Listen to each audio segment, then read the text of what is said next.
नमस्कार, मैं हूं निकिता और आप देख रहे हैं सत्यहिंदी.com। चलिए एक नजर डालते हैं अब तक की सुर्खियों पर। अफ्रीकी देश मोरक्को में शुक्रवार देर रात आए तेज भूकंप ने यहां तबाही मचा दी है। अल जजीरा के अनुसार इस भीषण भूकंप के बाद अब तक 2000 से अधिक लोगों की मौत हुई और 2059 अन्य घायल हुए हैं, जबकि कई लोग बेघर हो गए। वहीं देश भर में भूकंप से हुई इस तबाही के चलते अधिकारियों ने शनिवार को देश में 3 दिनों के राष्ट्रीय शोक की घोषणा की है। इस बीच सेना की ओर से जारी एक बयान के अनुसार मोरक्को के किंग मोहम्मद 4 ने सशस्त्र बलों को विशेष खोज और बचाव दल और एक सर्जिकल फील्ड अस्पताल तैनात करने का निर्देश दिया। सर्च और रेस्क्यू ऑपरेशन के लिए सड़कें साफ करने के प्रयास जारी हैं। कांग्रेस अध्यक्ष मल्लिकार्जुन खड़गे ने कल शनिवार 9 सितंबर को कहा कि बीजेपी और जेडीएस 2024 का लोकसभा चुनाव लड़ने के लिए कर्नाटक में एक साथ आ सकती हैं, लेकिन तब भी वे राज्य में कांग्रेस को दबा नहीं पाएंगी। खड़गे ने कहा कि मैंने समाचार पत्रों में पढ़ा है कि उन्होंने हाथ मिला लिया। मैंने जेडीएस प्रमुख देवेगौड़ा और प्रधानमंत्री मोदी की हाथ पकड़े हुए तस्वीरें भी देखी। हो सकता है कि वे एक साथ आने की कोशिश कर रहे हों, लेकिन उनका गठबंधन कैसे होगा, दोनों के बीच कितनी सीटों का बंटवारा होगा, यह अभी भी स्पष्ट नहीं है। हालांकि इस बात के पर्याप्त संकेत हैं कि दोनों एक साथ आ सकते हैं। इस सवाल पर कि क्या यह कांग्रेस को दबाने की योजना है, इस पर कांग्रेस अध्यक्ष ने कहा कि हमें कोई दबा नहीं सकता। हम शुरू से ही कर्नाटक में चुनाव का अपने दम पर सामना करने की कोशिश कर रहे हैं। खड़गे ने कहा कि पूरे देश में भी लगभग 26 से 28 पार्टियां चुनाव का सामना करने के लिए एक साथ आई हैं, क्योंकि 60% वोट विपक्षी दलों के पास है। यदि 60% वोट एक साथ आते हैं तो एनडीए के साथ 40% वोट होंगे। इसलिए हमें उम्मीद है कि एक लोकतांत्रिक व्यवस्था में हमें सफलता मिलेगी। दरअसल बीजेपी के वरिष्ठ नेता येदियुरप्पा ने शुक्रवार 8 सितंबर को कहा था कि लोकसभा चुनाव के लिए पार्टी पूर्व प्रधानमंत्री एचडी देवेगौड़ा के नेतृत्व वाले जेडीएस के साथ समझौता करेगी।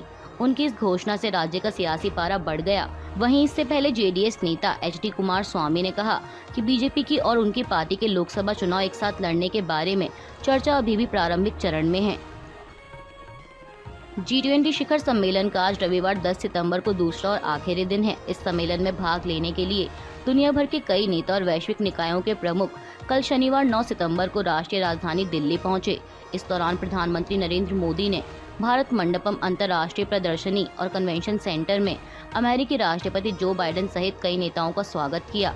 इसके बाद one earth one family one future की थीम के तहत G20 शिखर सम्मेलन का पहला सत्र सुबह करीब 10:30 बजे शुरू हुआ। सम्मेलन की शुरुआत प्रधानमंत्री मोदी के स्वागत भाषण के साथ हुई।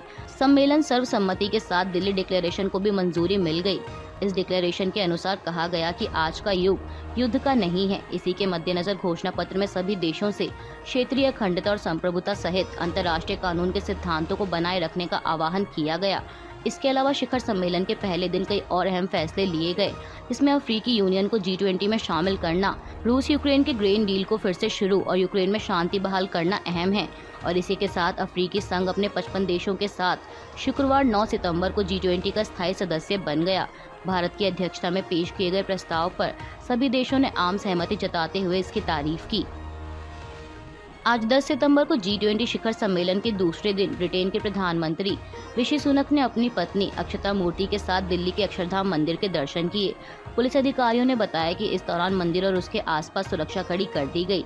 वहीं इसके अलावा प्रतिनिधि मंडल के नेता और प्रमुख अलग अलग काफिले में राजघाट पहुंचेंगे और सभी लोग महात्मा गांधी की समाधि पर पुष्पांजलि अर्पित करेंगे। इसके साथ ही महात्मा गांधी के पसंदीदा भक्ति गीतों का लाइव प्रदर्शन भी किया जाएगा। इसके बाद सभी नेता और प्रतिनिधि मंडल के प्रमुख भारत मंडपम लीडर्स लाउंज की तरफ प्रस्थान करेंगे। राष्ट्रीय राजधानी दिल्ली में जारी 2 दिवसीय G20 शिखर सम्मेलन से इतर प्रधानमंत्री नरेंद्र मोदी और फ्रांस के राष्ट्रपति इमैनुअल मैक्रोन आज रविवार 10 सितंबर को द्विपक्षीय वार्ता करेंगे। इस बातचीत में दोनों देशों के नेताओं के बीच कई अहम मुद्दों पर चर्चा होगी। इस चर्चा में भारतीय वायुसेना के लिए राफेल जहाज, सबमरीन के अलावा स्वच्छ ऊर्जा के लिए न्यूक्लियर एनर्जी की जरूरत पर बल दिया जाएगा। बता दें, जानकारी विश्वस्त सूत्रों द्वारा दी गई है।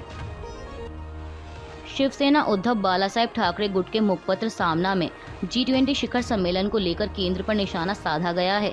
दिल्ली में चल रहे G20 कार्यक्रम को उद्धव ठाकरे गुट के नेता संजय राउत ने सरकार का प्रायोजित मनोरंजन कार्यक्रम बताया। उन्होंने 4 दिनों तक दिल्ली बंद किए जाने को नाकेबंदी कहते हुए पूछा कि आखिर सरकार किस बात से डर रही है। राउत ने दावा किया कि 2024 में मदर ऑफ डेमोक्रेसी में बदलाव आएगा। दिल्ली बंद किए जाने पर राउत ने सामना में लिखा कि दूसरे देशों के ऐसे सम्मेलनों में मैं जा चुका हूँ, वहाँ पर लोगों को कम से कम परेशानी हो, इस तरह से समारोह मनाए जाते हैं। लेकिन हमारे देश में इस तरह के समारोह अर्थात जनता को परेशानी। राउत ने लिखा कि दिल्ली की गरीबी, कुव्यवस्था, झुग्गियां दिखाई ना दें, इसलिए ऐसे कई हिस्सों को रंगीन पर्दों से ढककर रखा गया है। इस दरिद्रता को सरकार बीते 8-9 वर्षों में खत्म करने में नाकाम रही, इसलिए इसे ढककर रखने की नौबत आई है। उन्होंने लिखा कि दिल्ली में विदेशी मेहमान बहुत हैं, लेकिन माहौल नीरस है। दरअसल G20 सम्मेलन में रूस और चीन के राष्ट्रपति के ना पहुंचने पर संजय राउत ने तंज कसा है। उन्होंने सामना में लिखा कि G20 के लिए दिल्ली में 20 देशों के राष्ट्र प्रमुख आ रहे हैं। उनमें अमेरिका के जो बाइडेन हैं, चीन और रूस के राष्ट्र प्रमुख उनमें नहीं हैं, इसलिए समारोह थोड़ा फीका पड़ गया। भ्रष्टाचार के आरोप में गिरफ्तार किए गए TDP प्रमुख और आंध्र प्रदेश के पूर्व मुख्यमंत्री चंद्रबाबू नायडू को रविवार 10 सितंबर की सुबह विजयवाड़ा की एंटी करप्शन कोर्ट में पेश किया गया। वकील सिद्धार्थ लूथरा और वकीलों का एक दल आंध्र प्रदेश के पूर्व मुख्यमंत्री नायडू की पैरवी कर रहा है। इस दौरान कोर्ट परिसर में बड़ी संख्या में TDP नेता और कार्यकर्ता जमा हुए। बता दें कि आंध्र प्रदेश CID ने पूर्व CM नायडू को कथित कौशल विकास निगम घोटाले के सिलसिले में शनिवार सुबह गिरफ्तार किया था। नायडू को गिरफ्तार करने पुलिस टीम सुबह 3 बजे ही पहुंच गई थी। समाचार एजेंसी PTI की रिपोर्ट के अनुसार कुंचनपल्ली में CID की विशेष जांच टीम ने कार्यालय में 10 घंटे की लंबी पूछताछ की। इसके बाद नायडू को शनिवार रविवार के दरमियान रात तड़के 3:40 पर मेडिकल जांच के लिए विजयवाड़ा के सरकारी जनरल अस्पताल ले जाया गया। टेस्ट के बाद नायडू को SIT कार्यालय में वापस ले जाया गया। हालांकि ऐसी संभावना थी कि उन्हें सीधे स्थानीय अदालत में पेश किया जाएगा। अभी के लिए बस इतना ही। बाकी की खबरों के लिए जुड़े रहिए सत्यहिंदी.com के साथ।